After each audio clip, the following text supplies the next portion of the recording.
Thousands and thousands of men and women in federal prison waited 3 years to receive credit for completing programs designed to reduce their risk of reoffending. In fact, the Inspector General found 60,000 likely did not receive credits for time served. A lot of people missing out on many things. Then last week, the wait was over. Here in Indiana and across the country, the incarcerated got their credits and finally started getting released from custody. One of the people working very hard on that to make it happen, Kevin Ring, the director of FAM. He's joining us live along with one of the women freed from home confinement just days ago. Deonta Brooks, congratulations on your freedom, first of all. And Kevin, thank you so much for being with us once again. We love it when you're here because you can explain this kind of to the average person watching. That's why I want to start with you so you can give us the one-on-one on what is this earned time credit and why did it take 3 years to implement it? Well, thanks for having me. The First Step Act was a comprehensive criminal justice reform that Congress passed 3 years ago. And at the heart of that bill was this idea that we want people to come back better than they went in. And so the way to do that is to have them engage in programming that reduces their risk of reoffending.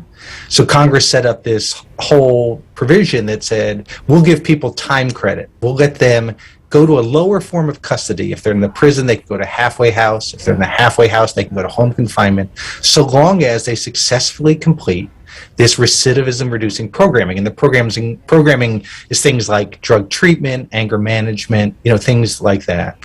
And so, but the act gave the Bureau of Prisons 3 years to set this thing up. And between that deadline and COVID, it's just taken that long. Yeah, and it did wait until the very last minute. Deonta, I want you to talk a little bit about what you all did. I mean, you could have been freed in June had these credits been applied early. And you are so impressive with all the things that you did while you were incarcerated. Can you tell us a little bit about the wait and how it affected you? It's been a long time coming. It even limited my ability to advocate for myself and others, as there are many things you can't do in terms of media, etc., while you're under BOP custody. And we never thought it was going to happen. I expected that this week I would be filing a motion in court because BOP never does what it's supposed to. Mm-hmm. So it's been a long, strenuous fight. Yeah, I mean, you were participating in religious studies with a professor, you were a worship leader, you taught African American history class, you took classes in budgeting, Spanish, home design, art, all of these things while helping other incarcerated women. You worked in the library, the laundry, the kitchen. I mean, Kevin, when you think about what we want and what we're asking of those who may have made a mistake in their life, and when they're doing these types of things, and then these kind of credits are being waited on, what do you think this says to people that are, in prison right now and looking to try to better themselves?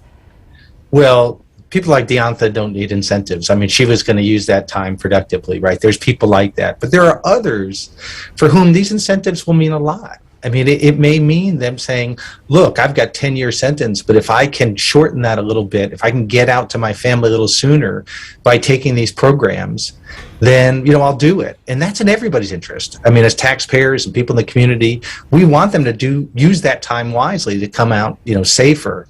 And so it's a shame it took this long. Last week was, though, outstanding to see thousands of people find out that they're going to be joining their families sooner. So I will say this, it took a long time, but the Justice Department got it right. They interpreted this broadly, and thousands are benefiting. Yeah, I happened to talk to 4 men from Indiana that were affected by this on Friday, and just hearing their voices and what it meant for their families, it is really undescribable. I only have about 30 seconds left. Dee, I want you to have the final word on maybe what is next. I mean, this is not over. There's still so many issues and so many problems. Yes, I'll be continuing to work alongside FAM as we fight for clemency for those who have not been released because they didn't have earned time credit.